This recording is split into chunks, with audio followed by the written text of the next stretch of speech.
അൽഫോൻസാമ. ഭാരതസഭയുടെ, കേരള കത്തോലിക്ക സഭയുടെ അഭിമാന ഭാജനമാണ് വിശുദ്ധ അൽഫോൻസാമ. റോമിലെ സെന്റ് പീറ്റേഴ്സ് ചത്വരത്തിൽ വെച്ച് 2008 ഒക്ടോബർ മാസം 12-ാം തീയതി പരിശുദ്ധ പിതാവ് ബെനഡിക്ട് 16 മാർപ്പാപ്പ അൽഫോൻസാമയെ വിശുദ്ധിയായി പ്രഖ്യാപിച്ച നിമിഷങ്ങൾ നമുക്കേവർക്കും വളരെ ആനന്ദപ്രദമായിരുന്നു.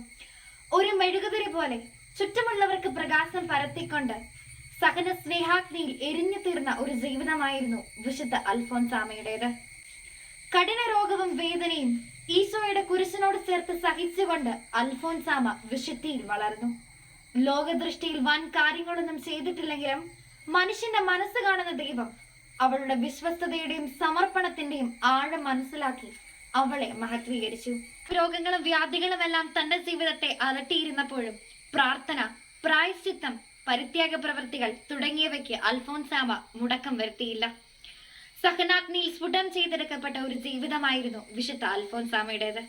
തന്റെ ജീവിതത്തിലെ സഹനങ്ങളെ രക്ഷാകരമാക്കുവാനുള്ള കരുത്ത് അൽഫോൻസാമ ദൈവവചനത്തിൽ നിന്നും ആർജിച്ചിരുന്നു. പ്രതിസന്ധികളിൽ നിന്ന് മാറി നടക്കുകയല്ല ചെയ്യേണ്ടത്, മറിച്ച് അവയെ സ്വീകരിക്കുവാനുള്ള ശക്തി നാം ആർജിക്കുകയാണ് ചെയ്യേണ്ടത് എന്ന് വിശുദ്ധ അൽഫോൻസാമയുടെ ജീവിതം നമുക്ക് പഠിപ്പിച്ചു തരുന്നു. സുഖലോലപതയ്ക്ക് അടിപ്പെട്ടിരിക്കുന്ന ഇന്നത്തെ ആധുനിക ജനതയ്ക്ക് അൽഫോൻസാമയുടെ ജീവിതം ഒരു മാതൃകയാണ്. തിരസ്കരിക്കപ്പെടേണ്ടതുമല്ല, മറിച്ച് സ്വന്തമാക്കേണ്ടതും സ്വീകരിക്കപ്പെടേണ്ടതുമാണെന്ന് അൽഫോൻസാമയുടെ ജീവിതം നമുക്ക് പഠിപ്പിച്ചു തരുന്നു. നമ്മുടെ ജീവിതത്തിലെ പ്രതിസന്ധികളെ തരണം ചെയ്ത് മുന്നോട്ട് പോകുവാനുള്ള ഒരു ശക്തിയാണ് അൽഫോൻസാമയുടെ ജീവിതം.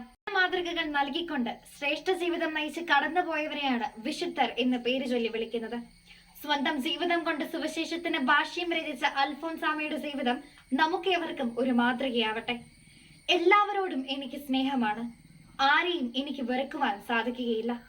സ്നേഹത്തെ പ്രതി ദുരിതങ്ങൾ സഹിക്കുക, അതിൽ സന്തോഷിക്കുകയും ചെയ്യുക. വിശുദ്ധ അൽഫോൻസാമ നമ്മെ അനുദിനം നയിക്കട്ടെ. നന്ദി.